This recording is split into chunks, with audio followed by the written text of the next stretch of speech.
नमस्कार, मैं doctor PS Vora. आप सबका स्वागत है द क्रेडिबल न्यूज पे। वीकली वीडियो सीरीज में आज आपसे बात करूंगा भ्रष्टाचार के मुद्दे पे, जो हमारे देश के लिए एक ऐसी समस्या है, एक ऐसी प्रॉब्लम है जो जस की तस बनी हुई है। अफसोस होता है, दुख होता है जब इस मुद्दे पर पॉलिटिकल एजेंडा भी बन जाता है और हम भारतीय, हम भारत की जनता, हम लोग उस मुद्दे के साथ भावनाओं में रह जाते हैं, लेकिन सॉल्यूशन हमें कभी नहीं मिलता। आप समझ रहे होंगे मैं क्या कहना चाहता हूं। दोस्तों, पिछले दिनों मैं अखबार पढ़ रहा था तो एक न्यूज मेरे सामने से निकली और मैंने उसी दिन सोचा कि आपसे जब वीडियो पे बात करूंगा तो भ्रष्टाचार पे बात करूंगा। और उसके बाद मैंने पूरी रिसर्च की, काफी कुछ समझा पढ़ा, जो आपके साथ बात करने जा रहा हूं। देखिए, अखबार में एक न्यूज आई, उसमें लिखा हुआ है कि एक सार्वजनिक क्षेत्र की यानी पब्लिक सेक्टर यूनिट की एक पीएसयू जो हमारे भारत का है, उसके एक रिटायर्ड कर्मचारी थे, बड़ी पोजीशन से रिटायर हुए हुए थे। उनकी बिटिया की असामयिक निधन हो गया, है ना। और उसकी डेथ होने के बाद, बेटी की डेथ होने के बाद, बच्ची की डेथ की एफआईआर के लिए, बच्ची की डेथ की बॉडी लेने के लिए, उसके फ्यूनरल तक, यानी जगह जगह जगह जगह उन्हें रिश्वत देनी पड़ी। ये बात मीडिया के कई सोर्सेज में छपी हुई है। अगर आप इसे इन्वेस्टिगेट करना चाहते हैं तो आप सोशल मीडिया के अलग अलग प्लेटफॉर्म्स पे इसे टटोल लीजिएगा। मैंने भी ये फैक्ट्स कहीं देखी हैं, कहीं पढ़े हैं, उसी के बाद आपसे बात की है। एक और रिपोर्ट मैंने पढ़ी, वो भी बड़ी खतरनाक वाली रिपोर्ट है। उसमें ये लिखा हुआ है कि एक व्यवसायी ने चेन्नई में अपनी शिपमेंट को बचाने के लिए वहां के अधिकारियों को रिश्वत दी। और ये सब बातों के अलावा अगर मैं आपको एक चीज और बताऊं कि आप अपना मोबाइल खोलिए और ट्विटर पे जाइए और ट्विटर पे आप सिंपल लिखिए ब्राइब केसेस, तो देखिए किस तरीके से ब्राइब केसेस आपके सामने खुलते हैं। ये एक इंडिया का एक पंजाब का पुलिस अधिकारी है जिन्हें पिछले दिनों पकड़ा गया, उसके पास ब्राइब मिली है। ये देखिए एक एक केस मैं देख रहा हूं ट्विटर पे, और ये कितने दिन पुराने केस हैं। ये देखिए किसी ने 27 अक्टूबर 2025 को लिखा है। उसके बाद का केस है, डॉक्टर शीतल यादव लिख रहे हैं, 9 अक्टूबर 2025 का है। वो क्या लिख रहे हैं मैं आपको पढ़ के बताता हूं, आप उनका ट्वीट देख सकते हैं। ये आईएएस दिमान चकमा है। जब इनकी यूपीएससी निकली तब इन्होंने कहा था, मैं गरीबों की सेवा करना चाहता हूं, पिछड़ों का उत्थान करना चाहता हूं, पूर्वोत्तर के लिए काम करना चाहता हूं। लेकिन अभी 2 महीने पहले एक पोश होटल के कमरे में 57 लाख रुपए रिश्वत देते पकड़े गए। आप ये देखिए, इसके बाद फिर नीचे आते हैं, ये एक किसी पुलिस अफसर का आ रहा है, इन्होंने 80,000 की क्राइम। ये तो 3/11 का ट्वीट है, 11वें महीने का ट्वीट है, ठीक है। ये देखिए, ये फिर आप 2 दिन पुराना किसी का ट्वीट देख रहे हैं, कन्नौज में मृतक आश्रित में आशा बहू के पद के चयन के लिए 30,000 की रिश्वत। यानी इस तरीके के रिश्वत के केसेस जो हैं, आपका सोशल मीडिया भरा पड़ा है इनसे। और जो मैं आपको ये बता रहा था कि चेन्नई में ये प्रॉब्लम हुई एक शिपमेंट पे, ये देखिए ये ट्वीट है किसी का, जिसका मैंने स्क्रीनशॉट खींचा, आप ये देख सकते हैं अगर ये जूम हो रहा हो। इस ट्वीट में लिखा है कि ₹47,000 that's by a businessman was forced to pay Chennai custom just to get his consignment released. और यहाँ पे स्क्रीनशॉट भी दिखाए गए, अगर आप देख रहे हैं कि जो रिश्वत दी गई है ये यूपीआई के माध्यम से दी गई है। और मैं आपको कह रहा हूं कि अगर आप ट्विटर हैंडल पे हैं तो इस ट्वीट के कमेंट सेक्शन में पढ़िएगा लोग क्या क्या लिख रहे हैं, कि अगर रिश्वत सामने वाला यूपीआई से लेने के लिए तैयार हो गया है और ले रहा है, इसका मतलब उसके हौसले कितने बुलंद हैं। यानी मैंने आपको जस्ट पिछले 2 दिन, पिछले 10 दिन, पिछले 15 दिन के सिर्फ ट्विटर से कुछ आपको मैंने ट्वीट लोगों के बताए, जिसमें ये लिखा जा रहा है कि भ्रष्टाचार जो है वो भारत में जस का तस बना हुआ है। बस प्रॉब्लम इतनी सी है, उसकी चर्चा नहीं हो रही है, वो कहीं मेन स्ट्रीम में डिस्कशन में नहीं आ रहा है, लेकिन वो जैसे का तैसा बना हुआ है। अब मैं आपको ये बताना चाहता हूं कि भ्रष्टाचार के इसकी प्रॉब्लम क्या है, उस पर बाद में आते हैं, लेकिन मैं आपको एक चीज और बताना चाहूंगा। ट्रांसपेरेंसी इंटरनेशनल इंडेक्स आता है जो वर्ल्ड बैंक के डेटा को यूज करता है। आप चाहें तो उसकी रिपोर्ट निकाल सकते हैं, मेरे पास मेरा कंप्यूटर पड़ा है, मैंने उसकी रिपोर्ट निकाली है। अगर आप चाहें तो मैं रिक्वेस्ट करूंगा ये रिपोर्ट कैमरे पे ले ली जाए। आप ही देख रहे हैं ये करप्शन परसेप्शन इंडेक्स है जो वर्ल्ड बैंक के डेटा के बिहाफ पे तैयार होता है। इसमें आप इंडिया की रेटिंग देख रहे हैं 2012 में। ये देखिए, अगर मैं जूम करके बता रहा हूं, 2012 में भारत का स्कोर 36 था, अगर आप देख रहे हैं तो। 2013 में आप देखते हैं फिर 36 था, 2014 में आप देखते हैं 38 हुआ, और 2015 में आप देखते हैं 38, 2016 में देखते हैं 40। मैं आपको जस्ट सीधा 2024 पे लेके आता हूं। 2024 में स्कोर फिर 38 आ गया है। दोस्तों, जो आप जब आप ये वीडियो देखेंगे तो आप ये समझना चाहेंगे कि स्कोर से क्या मतलब होता है। मैं आपको बता दूं, स्कोर बढ़ेगा तो आपकी रैंक कम होगी। अभी भारत की रैंक आप यहां देख रहे हैं 96 है। पूरे वर्ल्ड में वर्ल्ड बैंक के डेटा के हिसाब से ये सबसे प्रोमिनिएंट करप्शन का इंडेक्स होता है। भारत की अभी वर्ल्ड में रैंकिंग है 96 नंबर पे। और ये रैंकिंग कैसे तय होती है? आपका स्कोर पे तय होती है। और मैं आपको बता दूं, अगर आपका स्कोर बढ़ता है तो ये रैंकिंग कम होती जाती है। आप ये देख लीजिए, हम 96 नंबर पे हैं, और मैं ये यहां से खत्म करके जनरल आता हूं। डेनमार्क आप देख रहे हैं 1 नंबर पे है। अब हम डेनमार्क का स्कोर चेक कर लेते हैं। ये डेनमार्क का स्कोर है, ये यहां पे मैं आया 2024। आप देख रहे हैं 90 स्कोर आ रहा है। हमारा स्कोर है 38। यानी जितना आपका स्कोर बढ़ेगा तो आपकी रैंकिंग कम होती चली जाएगी। एक बार फिर से मैं इंडिया पे आता हूं और मैं आपको कुछ बताना चाहता हूं जिस पे आप गौर फरमाइएगा। मैंने यहां पे इंडिया लिखा और इसको एक्सप्लोर किया। दोस्तों, 2014 के बाद 2012 में हम आज से ज्यादा करप्टेड थे, क्योंकि हमारा स्कोर 36 था, राइट। और आज हमारा स्कोर है 38। लेकिन मैं कहना यह चाहता हूं, आप अगर 2015 में देखते हैं, हमारा स्कोर जो था ये बढ़ रहा था। ये देखिए, हमारा स्कोर बढ़ रहा है। ये आप देख रहे हैं, स्कोर हमारा 2015 में हमारा स्कोर बढ़ा है। 2016 में, यानी बीच में हम लोग ठीक हुए थे। आज जो हम स्कोर हमारा देख रहे हैं, सॉरी मुझे इंडिया पे क्लिक करना था, माफी चाहूंगा। ये इंडिया है। ये देखिए 2000 स्कोर हमारा 38 स्कोर था 2014 में। दोस्तों, 2016 में जब हमने नोटबंदी, मतलब शायद ये वही दौर होगा, 40 के आसपास हमारा स्कोर चला गया था। फिर 2018 में तो ये स्कोर 41 गया। फिर आप देख रहे हैं, ये शायद कोरोना का दौर है 2020। यानी हम लोगों ने 40, 41, 42 का स्कोर देखा है, लेकिन आज ये स्कोर फिर 38 पे आ गए। यानी 2014 में भी 38 था, 2024 में भी 38 है। यानी ये स्कोर जो है, यानी कहने का मतलब है कि शायद करप्शन पे कंट्रोल जो है वो बहुत लूज हो गया है।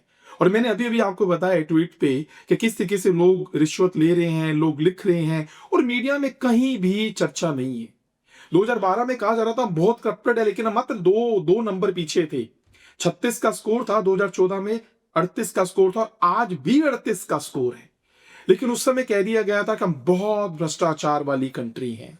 अब मैं एक और पॉइंट पे आता हूं आपको बताने के लिए, जो भी बड़ी इंपॉर्टेंट न्यूज है। दोस्तों, भ्रष्टाचार में भारत में इन दिनों एक नया फेज डेवलप हुआ है, वो है क्रॉनी कैपिटलिज्म।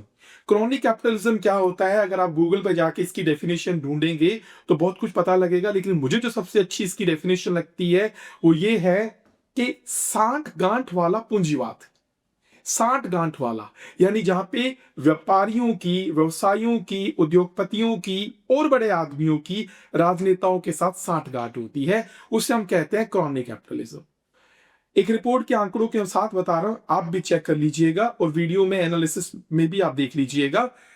अभी वर्ल्ड में क्रॉनी कैपिटलिज्म में भारत 9वें नंबर पे है, 9th रैंक पे है। पहले नंबर पे है रशिया, दूसरे नंबर पे है चेक रिपब्लिक, भारत 9वें नंबर पे है। चीन जो है, जो वर्ल्ड की मैन्युफैक्चरिंग हब है, वर्ल्ड का सबसे बड़ा मैन्युफैक्चरिंग कंट्री है, वो 21वें नंबर पे है।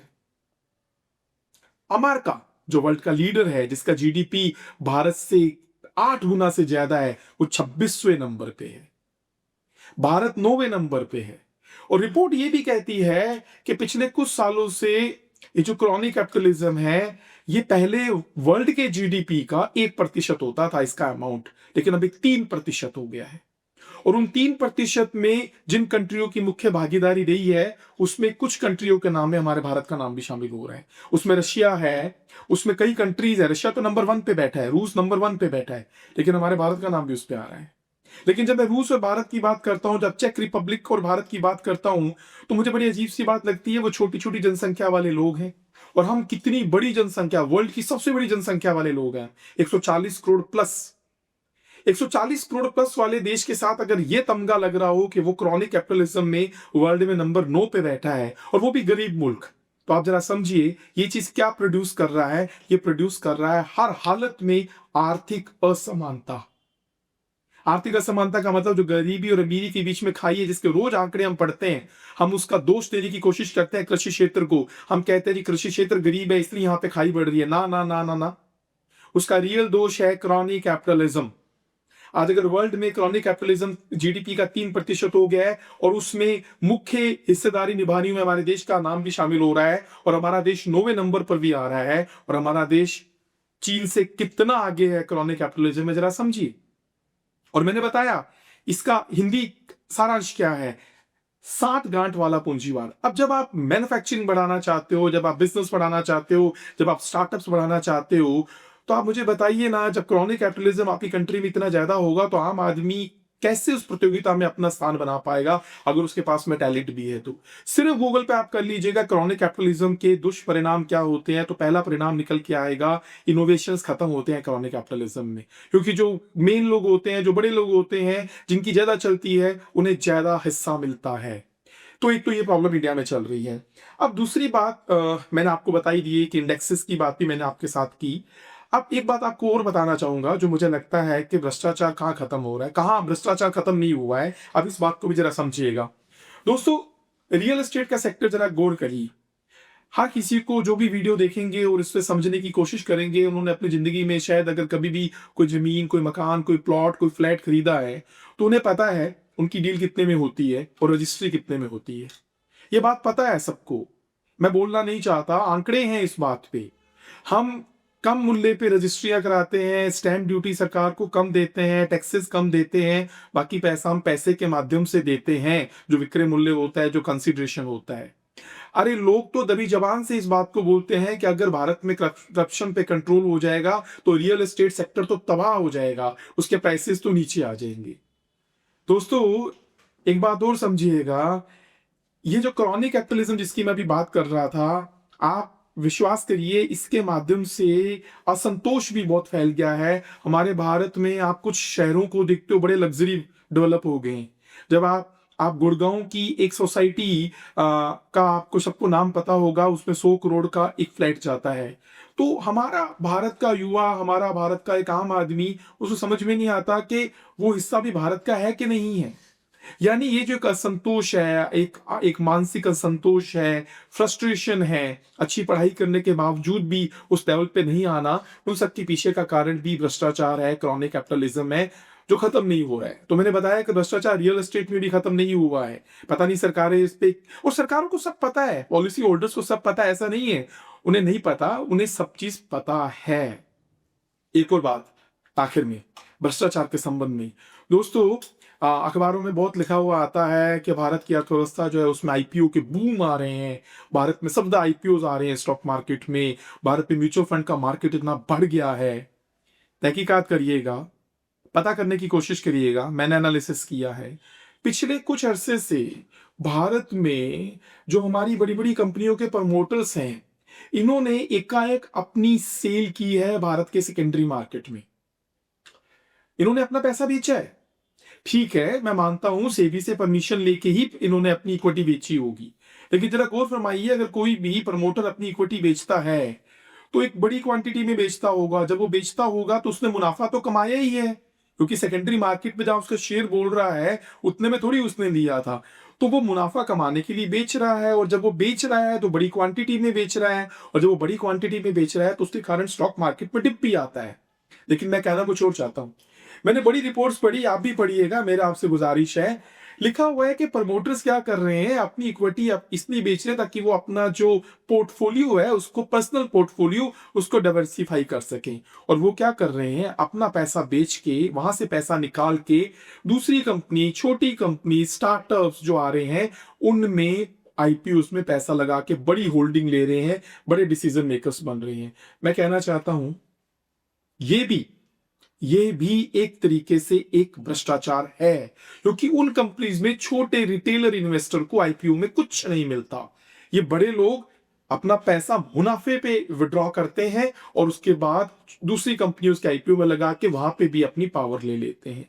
तो कहने का ओवरऑल मतलब ये है कि भ्रष्टाचार खत्म नहीं हो रहा। और आखिर में एक बात कह के इस वीडियो को खत्म करूंगा अपनी बात को इस वीडियो में कि किसी ने एक एनालिसिस किया, आप उसको पढ़ सकते हैं कि उस एनालिसिस में यह आया है कि अगर करप्शन जो है वो 1% बढ़ता है तो जो पर कैपिटा जीडीपी है वो तकरीबन 0.15 से लेके 1.15 तक रिड्यूस होता है।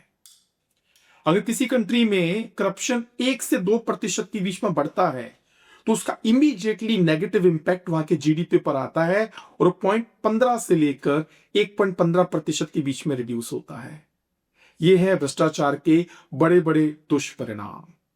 और भारत चूंकि एक गरीब मुल्क है, एक बड़ी आबादी वाला मुल्क है, और अच्छी बात यह है कि तेजी से बढ़ती हुई अर्थव्यवस्था है, तो मुझे लगता है कि अब समय आ गया है जब बहुत तेजी के साथ कैंची चलनी चाहिए और मीडिया को भी अपनी जिम्मेदारी निभानी चाहिए। उन्हें पता नहीं भ्रष्टाचार क्यों नहीं दिखता, ये तो ठीक है, आम आदमी जागरूक है, सोशल मीडिया का प्लेटफॉर्म उसके पास में आ गया है तो वहां पे वो लिखता रहता है, लेकिन एक लंबा अरसा हो गया जब भ्रष्टाचार की बात ना तो प्रिंट में है, ना इलेक्ट्रॉनिक में है, ना किसी डिबेट में है, ना इसके अगेंस्ट कोई आंदोलन है। तो शायद हमें लगता होगा कि ये खत्म हो गया है, खत्म नहीं हुआ है। इंडेक्सेस मैंने आपको बता दिए हैं। 2012 में हमारे 36 नंबर थे, 2014 में 38 नंबर हुए, आज भी 38 में है। हालांकि बीच में हमारे नंबर बढ़े थे, और जब नंबर बढ़ते हैं तो हमारी जो रैंकिंग है वो रिड्यूस होती है, हमें फायदा होता है, लेकिन हम वहीं के वहीं खड़े हैं। सोचिएगा, आप भी गौर फरमाइएगा, और कहीं आसपास दिखे तो उसे आप ट्रैक करिएगा। इतना ही आपसे कहना चाहता था। शुक्रिया।